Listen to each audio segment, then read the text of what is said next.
Shalom Aleichem, la paracha qu'on lira Be'ezrat Hashem ce Shabbat, elle s'appelle Parashat Korach 5782. La paracha parle de la dispute de Korach. Et la solution à cette dispute, elle est rapportée dans Mishnah Avot chapitre 5, Mishnah 6.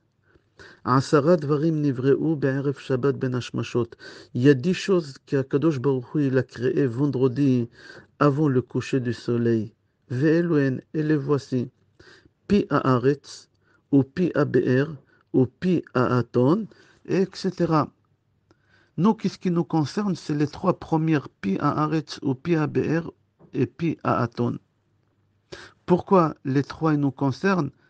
Parce que les trois Shabbatot qui vont arriver à partir de ce Shabbat, on va parler des trois bouches, de ces trois pi.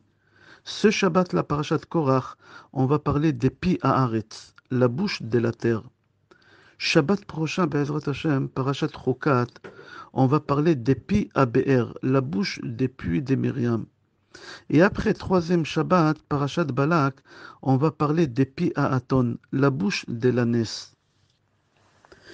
J'ai vu dans un livre qui s'appelle Doudae Yaakov une très belle remarque.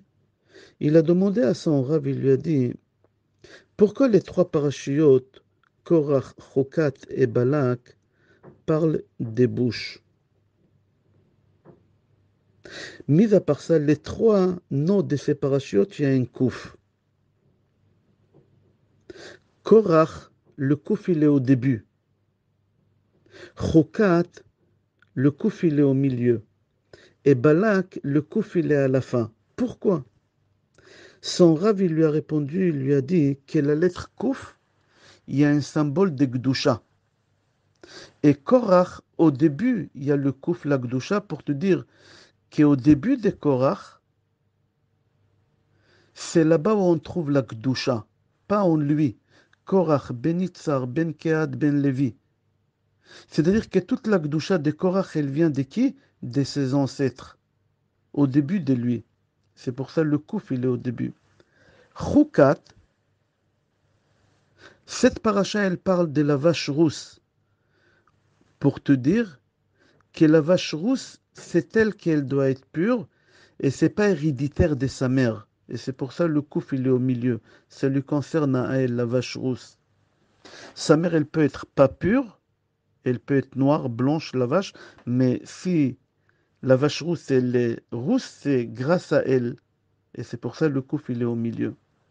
Parachat Balak, le coup filé à la fin pour te dire que Balak en lui-même, il n'avait aucune Gdusha. Mais à la fin de lui, il va sortir quelque chose de Kadosh.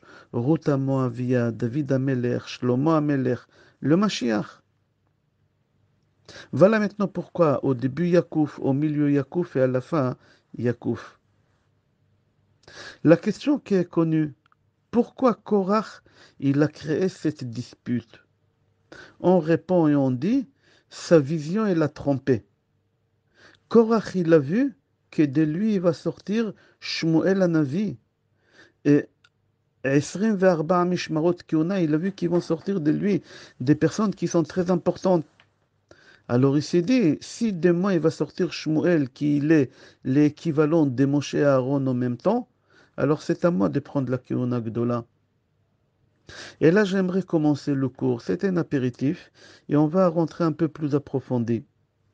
C'est marqué que Korach, il a pris à ses côtés pour l'aider dans cette dispute 250 personnes. Et c'était qui ces 250 personnes? Regarde dans la paracha, c'est marqué Nessi'e Eda, Keri'e Moed, Ve'anshe Shem. C'est quoi ces gens-là? J'ai trouvé dans Midrash Tanchuma et aussi dans Gemara Sanhedrin, page, et page, je ne me rappelle pas quelle page, je crois Kufyud. C'est marqué là-bas Keri'e Moed, c'est des spécialistes de la lune, des saisons. Les élèves de Harashba disent dans un livre qui s'appelle Drashot Even Shoab, c'est quoi un Shechem? C'est des personnes qui connaissaient le vrai nom de Hachem. C'est-à-dire que Korach, ils s'entourent avec des personnes qui sont forts, qui réellement être spécialistes de la lune, de toute l'astrologie. Un Shechem, des personnes qui connaissent le vrai nom de Hachem. Ma question est, pourquoi Korach, il a besoin de s'entourer avec des personnes qui sont spécialistes de la lune, qui sont spécialistes des saisons? Pourquoi il a besoin d'eux? J'ai encore une question, j'ai trouvé dans Gemara Baba Batra, page 74, et aussi dans Gemara Sanhedrin, que Rabba Barbar Chana, il est parti dans le désert avec un bédouin qui était spécialiste des déserts. Et il a dit à Rabba Barbar Chana, ces bédouins, viens, je vais te montrer où Korach, avec ses 250 personnes, ils sont enterrés. Et il raconte Rabba Barbar Chana que ces bédouins, il m'a ramené dans un endroit où il y a des trous et il y a la fumée qui sort. J'ai pris l'épée, je l'ai enveloppée avec des cotons, j'ai mouillé ces cotons dans de l'eau et j'ai fait rentrer dans ces trous. Et le coton, il est sorti noir. Et quand je me suis approché à ces trous, j'ai entendu de cet endroit-là, au profond là-bas, hein, j'ai entendu Korach crier avec les 250 personnes. Moshe Emet, Vetorato Emet, Ve'anachnu Badaim. Moshe, il est vrai, et la Torah de Moshe, elle est vraie, et nous, on est des menteurs. J'ai vu le Rashbam qui dit que chaque Rosh Chodesh, il y a un ange qui les tourne des côtés. Ils sont en train de brûler comme des grillades. Et quand on les tourne de l'autre côté pour qu'ils brûlent l'autre côté, chaque Rosh Chodesh. Et chaque Rosh Chodesh, quand on les tourne des côtés, Korach et toute sa famille criaient là-bas, Moshe Emet, Vetorato Emet, Ve'anachnu Badaim. J'aimerais comprendre pourquoi Rosh Chodesh. J'ai vu dans Yun Yaakov qui dit que Korach il a dit à Moshe Rabbeinu, Kol ha'eda kedoshim, c'est-à-dire quoi? Que tous les béné Israël ils sont au même niveau, au même stade. Tous ils peuvent être des Kohanim Gdolim. Tous ils peuvent servir au Beth Amikdash. Je ne comprends pas pourquoi tu as choisi ton frère. C'est-à-dire, Korach, il dit que tous on est égal, il n'y a pas de différence. On est égaux, il n'y a pas de différence. C'est-à-dire qu'il est le contraire de la lune. La lune, mercredi, elle est partie voir Hachem. Et elle a dit à Hachem, En shte melachim yecholim leshamesh beketer echad. C'est pas possible que deux rois, ils ont une seule couronne. C'est pas possible que le soleil brille et moi, la lune, je brille aussi. Akadosh Baruch Hu, il a dit à la lune, tu as raison. Alors diminue ta lumière. Et moi, chaque Rosh Chodesh, je ramènerai un sacrifice pour me faire pardonner. C'est ce qu'on dit dans Moussaf de Rosh Chodesh. Zman kapara lechol toldotam. C'est-à-dire que la lune, elle avait raison. Pourquoi tu veux que je me diminue? La lune, elle avait raison qu'on ne peut pas être égal. Il y a un roi, il porte la couronne et on ne peut pas être deux rois. Il y a une pyramide d'importance des personnes, il y a une hiérarchie. Et même Akadosh Baruch Hu, il lui a donné raison, qu'il y a une hiérarchie. Chacun, il a sa fonction. C'est le contraire de Korach. Korach, il a dit non. Kola eda kulam kedoshim, tous on est égal. Il n'y a pas de hiérarchie, on est tous la même chose. Tous on peut être Kohanim Gdolim. Alors c'est pour ça la lune, à chaque Rosh Chodesh, qu'elle, elle a dit le contraire de Korach. Quand elle se renouvelle la lune, Korach écrit Moshe Emet, Vetorato Emet, Ve'anachnu Badaim. C'est-à-dire qu'il y a un lien entre la lune et Korach. Korach, il a dit le contraire de la lune. La lune, qu'est-ce qu'elle a dit? Elle avait raison, il y a une hiérarchie. Et Hachem, il lui a donné raison. Korach, il a dit non, il n'y a pas de hiérarchie. J'aimerais résumer qu'est-ce qu'on a dit et avancer. Korach, il s'entoure avec des personnes qui sont spécialistes de la lune, de toute l'astrologie, de toute l'astronomie. Deuxième chose, on a étudié ensemble que Korach et tous les 250 personnes écrivent chaque Rosh Chodesh, Moshe Emed, Vetorato Emed, Vanachnu Badaim. Troisième chose qu'on a étudié ensemble là, que chaque Rosh Chodesh, on les tourne des côtés. Ils brûlent d'un côté pendant 30 jours après, on les tourne des côtés. Et on avance, Bezrat Hashem. C'est rapporté dans Gemara Nedarim, page Lametet, et aussi dans Sanhedrin, sur le passouk qui se trouve dans le prophète Habakkuk, chapitre 3, passouk 11. Shemesh yareach amad zevula, leor chitzecha yehalechu. C'est-à-dire quoi? Que le soleil et la lune, ils ont quitté le ciel qui s'appelle Rakia, et ils ont monté au quatrième ciel qui s'appelle Zevul, et ils ont dit à Hachem, au quatrième ciel qui s'appelle Zevul, Hachem, demain nous on va manifester et on va pas éclairer le monde. Nous on veut d'abord que tu règles le compte à Korach.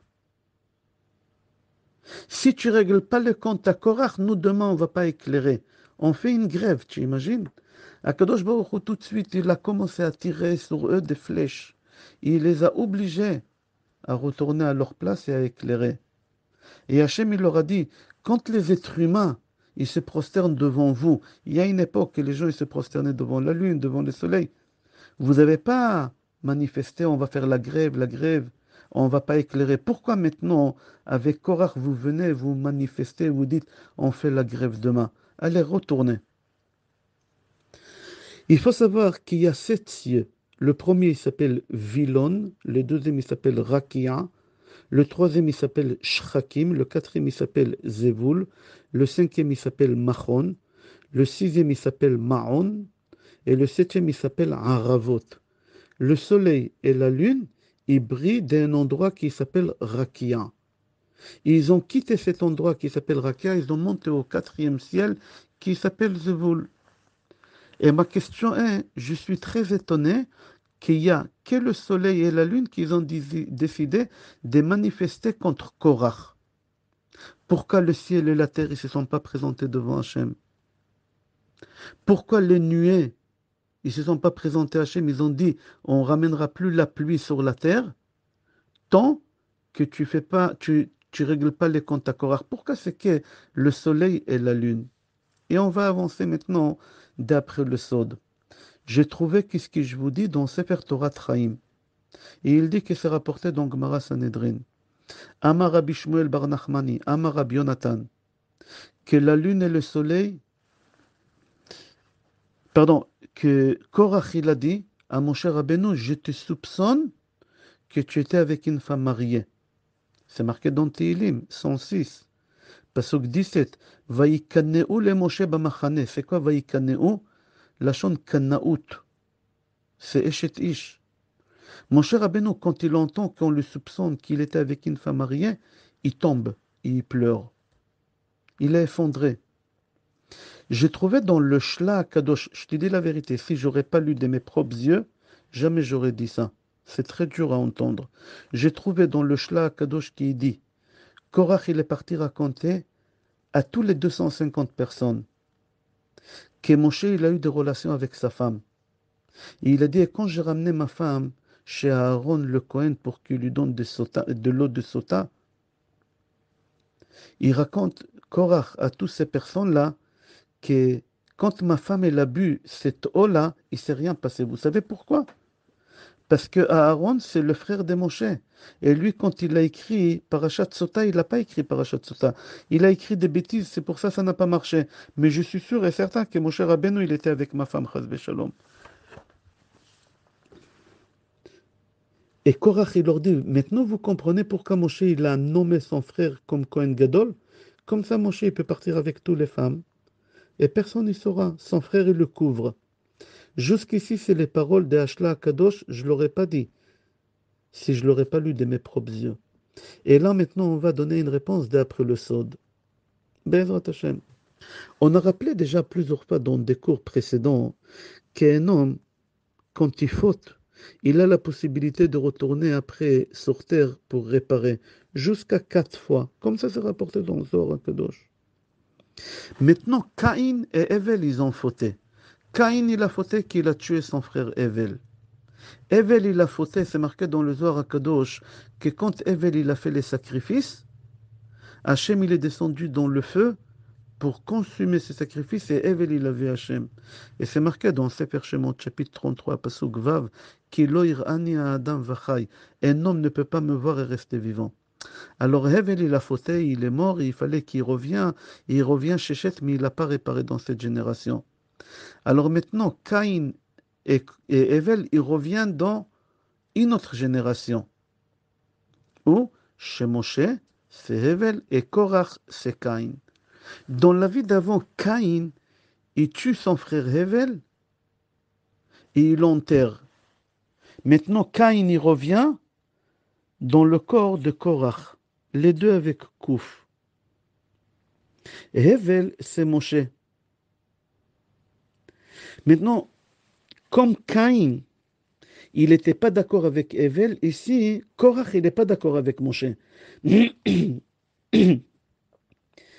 Caïn, il a tué Hevel, il l'a enterré. Moshe Rabbeinu, il doit tuer Korach et l'enterrer. Comme c'est marqué dans Mishnah, Maxime de nos pères, chapitre 2, Mishnah 6, Al de ataft atfour, vesof min tifair in tofon. Si tu as tué quelqu'un, cette personne que tu l'as tué, vous allez revenir tous les deux dans une autre vie et lui, il va te tuer. Et c'est ça ce qui s'est passé. Caïn, il a tué Hevel. Maintenant, les deux, ils reviennent. Maintenant, c'est Hevel qui doit tuer Caïn. Hevel, c'est Moshe qui doit tuer Korach, que c'est Caïn. Maintenant, on va comprendre pourquoi Korach, il a soupçonné Moshe Rabbeinu qu'il a eu des relations avec sa femme. C'est marqué dans Midrash Rabbah Bereshit que Hevel, il est né triplé, lui avec deux jumelles. Caïn, il est né jumeau, lui avec une sœur. Caïn dit à Hevel, Hevel, je suis l'aîné. Alors la deuxième femme que tu as pris pour toi, c'est ma femme à moi. Tu as des relations avec une femme mariée, c'est la mienne.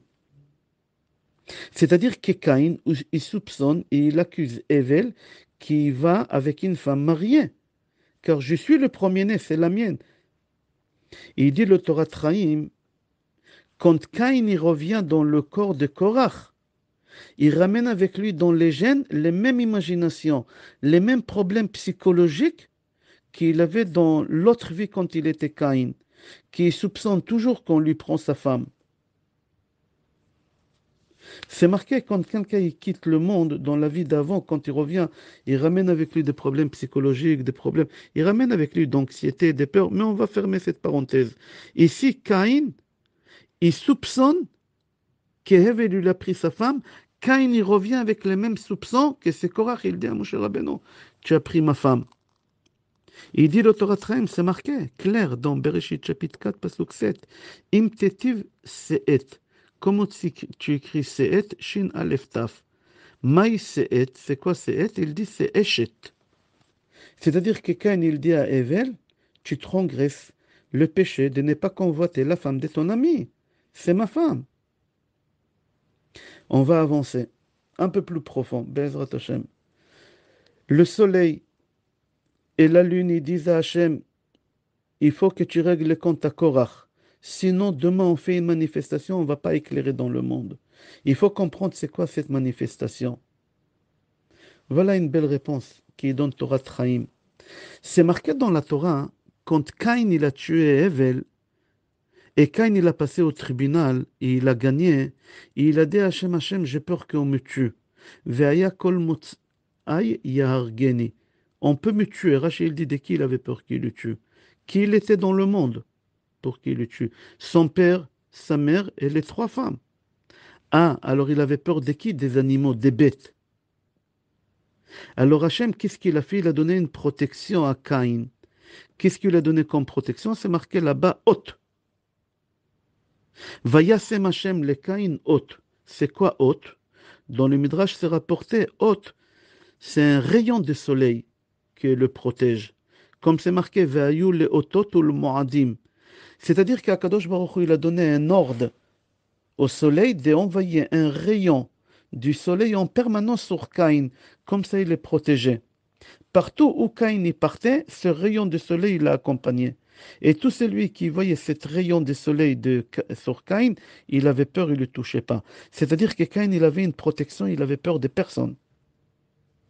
Alors maintenant, le soleil et la lune, ils vont voir Hachem et ils lui disent, les maîtres du monde, tu sais pourquoi Korach, il n'a pas peur et il ose parler comme ça contre Moshe Rabbeinu sans avoir peur avec une assurance extraordinaire?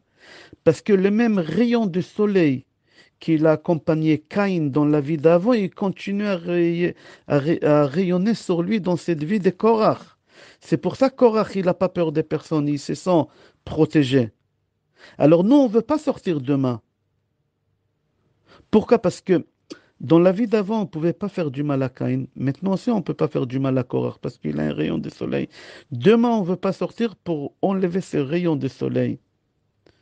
Le soleil dit à Kadosh Baruch Hu, on arrête d'éclairer. Comme ça, il n'aura plus cette rayon de soleil sur Korach.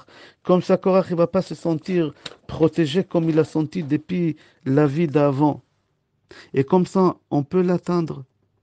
Et c'est pour ça qu'on aimerait faire la grève. Il continue le Torah Traim, il dit, c'est marqué dans Sefer Bereshit, chapitre 4, pasuk 24.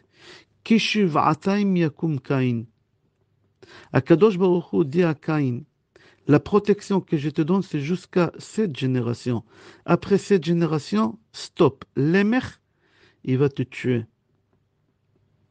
Et comme on a expliqué quand on a fait Parashat Bereshit, que l'émech, il est parti avec Tuval Caïn, chassé et il l'a tué. Ok. La question que je me pose, pourquoi c'est marqué Shiva'ataim? Deux fois cette génération. Pourquoi deux fois cette génération? Il fallait marquer Kishiva Yakum Cain.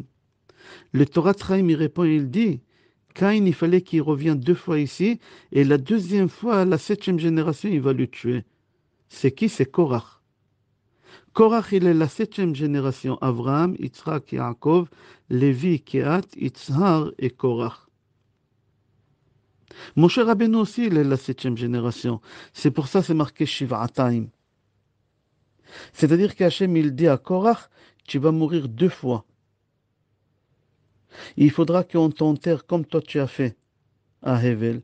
Et Hevel, il va revenir dans le corps de Moshe. Moshe, il va faire en sorte que la terre, elle va s'ouvrir, pied à Aretz, et tu vas te faire avaler. Comme on a dit dans la Mishnah. Maintenant, on comprend pourquoi Korach, il avait besoin de prendre avec lui Kiri'e Moed. C'est quoi Kiri'e Moed? Des personnes qui sont spécialisées de renouvellement de la lune, comment le soleil tourne, toute l'astrologie, l'astronomie, tout ça. Maintenant, on comprend pourquoi le soleil et la lune, ils ont voulu manifester pour enlever cet rayon de soleil. Dans ce cours, on a donné la réponse. Pourquoi Korach, il a pris des spécialistes qui Moed? D'après le Torah Traim, demain, je vais envoyer un cours, une deuxième très belle réponse d'après Imre Shefer, de Rav Shlomo Klugler. Jusqu'à là, c'est le cours. On va rajouter un petit apéritif. D'après le Sod, Bezrat Hashem, Moshe Rabbeinu dit à Korach, Ata et shakrut hulanu. Ici, Moshe Rabbeinu, il parle du vin. De quel vin Moshe Rabbeinu, il parle à Korach? C'est rapporté dans la halacha que les femmes n'ont pas le droit de goûter du vin de la Havdalah des samedis soirs. Seulement si une femme, elle vit seule, chas v'shalom, et elle fait la Havdalah, elle a le droit de goûter. Mais en général, les femmes, ils n'ont pas le droit de goûter le vin de vendredi soir. C'est bizarre, pourquoi? Les femmes, ils peuvent boire le kiddush, mais la Havdalah, non. Le Shla Kadosh, il ramène un livre qui s'appelle Tolat Yaakov, que c'est un sod, c'est un secret. Parce que Chava, elle a fait fauter Adam Arishon avec le vin. Et lui a fait expliquer Chava à Adam Arishon qu'il n'y a pas de séparation. C'est-à-dire la première séparation que Adam et Chava ils ont fait, c'était avec cet arbre-là, vendredi. Hachem, il leur a dit, écoutez, moi je sépare cet arbre de tous les autres arbres, vous n'avez pas le droit de consommer. Non, Chava, elle vient, elle lui dit, non, comme Korach, il n'y a pas de différence, tous les arbres, c'est la même chose. Alors on fait la Havdalah, c'est quoi Havdalah? Séparation. Sur le vin pour dire, toi, Chava, tu n'as pas voulu séparer, nous, on fait la Havdalah avec. Mais par contre, toi, Chava, la femme, tu ne bois pas de ce vin-là. Le Rama, dans Shulchan Aruch Siman Resh Tzadik Vav, il dit comment on fait la Havdalah. Au moment qu'on fait la Havdalah, on attrape le verre du vin dans la main, et avant de finir la Havdalah, on renverse exprès un peu du vin par terre. Comme ça, c'est marqué. J'ai cherché, j'ai trouvé dans un livre qui s'appelle Otsarat Filot. Il rapporte un livre qui s'appelle Anaf Yosef. Et j'ai trouvé après dans un autre livre qui s'appelle Maté Moshe. Pourquoi on verse le vin par terre? C'est pour donner à Korach du vin de la Havdalah. Lui dire, toi, Korach, tu n'as pas voulu faire une séparation entre Kohen Gadol et tous les bénis Israël. Nous, on fait la Havdalah avec le vin que Chava aussi, elle n'a pas voulu. אתה חונן לאדם דעת ומבדיל בין קודש לחול ובין אור לחושך ובין ישראל לעמים. Le Rikanti rapporte le Zohar HaKadosh, il dit que chaque Motzei Shabbat, il y a un ange destructeur, Mashri destructeur, qui il sort de l'enfer et il vient faire du mal à des béné Israël. Et c'est pour ça, vite, dès que Shabbat sort, on fait l'Avdallah et on sent le parfum et on verse le vin par terre. Pourquoi? Pour les faire fuir, cette mauvais ange qui partent et qui retournent chez Korach, aux profondeurs de l'enfer. Parce que eux, ils n'ont pas voulu faire la séparation. Ben Kodesh Lechol, entre Kohen Gadol qui est Kadosh, qui est Kodesh Kodashim. Alors on leur donne du vin de la Havdalah. Le Taz, il dit que tous ils sont pareils d'après Korach. Alors on reverse sur lui le vin pour lui dire, toi tu as voulu faire comme Chava, mais non au contraire de toi. Regarde dans la paracha, c'est marqué dans le chapitre Zain, pasuk Gimel, que Kol Aeda Kulam Kedoshim. Ari Akadosh dit, la valeur numérique de Moshe marque même Shinhei 345. Hevel, valeur numérique Hei Bet Lamed 37. Maintenant, prends 345, Moshe, moins 37 Hevel, combien il te reste? 308. C'est quoi 308? C'est Korach. On va s'arrêter là. J'espère que c'était clair. Et bien, demain ou après-demain, on va envoyer une deuxième réponse d'après le Sod. Pourquoi Korach il a pris avec lui des personnes qui sont spécialistes de la lune, du soleil? Kol Tov.